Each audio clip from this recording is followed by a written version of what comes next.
Sa do media të çfarë të thotë? Pa mi më dakord jam me ju, po si u bëka në këtë vend që nuk frymëzoka asgjë. Se tani, okej, nuk frymëzoka Partia Demokratike, ja, nuk frymëzoka Partia e Lirisë, po këtu nuk frymëzon asgjë. Po se tani në 5 vitet e fundit unë jam e bindur në kush duhet frymëzoj dhe si duhet shkoj dhe nuk po diskutoj fare këtë gjë në bindjen time. Po dal nga bindja ime dhe po them po si nuk frymëzoka asgjë. As një ri që nuk ka pas angazhim të mparshëm, as në një që s'ka lidhje me 30 vjetë të bërës politikë në Shqipëri. Të gjithë rritë kanë marrë hapësirën e nevojshme dhe mbështetjen e nevojshme mediatike. mediatike. Edhe një herë, thash si nuk frymëzon, nuk thash që e kanë marrë apo s'e kanë marrë. Thash po thua nuk frymëzon, pra nuk frymëzon asgjë. Problemi problemi shoqëror, s'po flasim për patjetër, unë e thash. Atëherë mbetim te shoqëria. Unë e thash që domethënë këtë e kam thënë herët. Ne kemi qenë parlament, unë kam qenë parlament. Madje në vitin e dytë të timen dhe kam bërë disa interpelanca me ministrin e arsimit në atë kohë, se është edhe me shumë drejt nuk kanë njerëzit se t'i kujtojnë to detaje, pjesa më e madhe se shkojnë parlamenti fare, dhe kam thënë atëherë kemi qenë bashkëqeverisë 2014, ka qenë ministri Lindita Nikolla, kam qenë shumë e re në moshë edhe për të kuptuar kaq shumë se ç'kuptoj tani, kam thënë po bëhet një dëm, pasojat e cili do t'i marrim afat gjatë.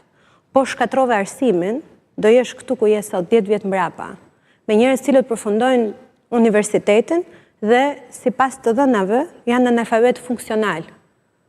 Dhe kjo shoqëri mbijeton, nuk ka kohë të mendoj, të kritikoj, të luftoj. Ai që kritikon dhe lufton hikën.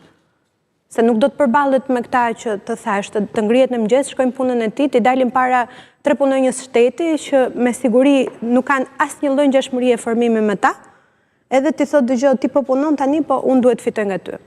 Kështu që në këtë kontekst, prandaj themun që roli jonë është shumë në angazhim pa angazhim politik.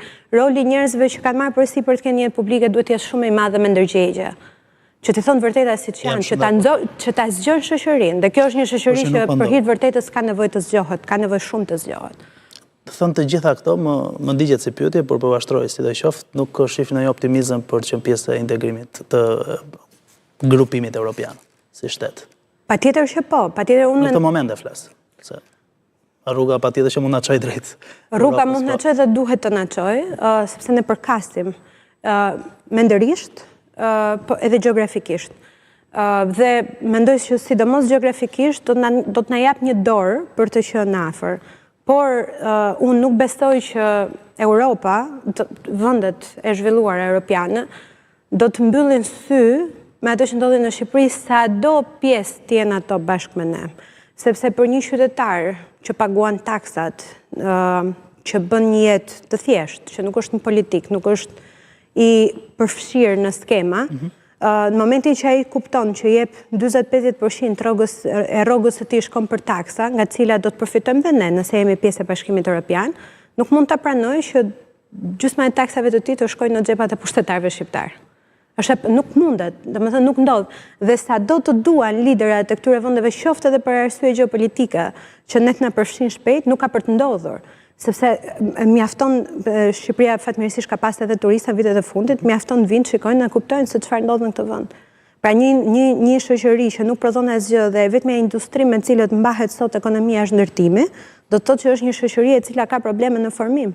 S'prodhojmë sot asnjë gjë. Edhe lëre politikën, korrupsionin, drejtësinë. Po si mund të shkojmë ne në Bashkimin Evropian me nivelin e sigurisë ushqimore që kemi?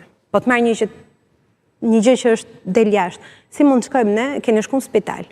Si mund të shkojmë ne në Bashkimin Evropian me këto spitale që kemi? Edhe thoni s'ka buxhet. S'ka buxhet. Vetëm taksa që paguajnë, që duhet paguajnë këta ndërtuesit, nuk e di sa do kishte bërë shkolla, spitale, arsimtar, rrugë, po i lë rrugët se ajo është një kërkesë shumë e madhe, se aty ka korrupsion më të madh.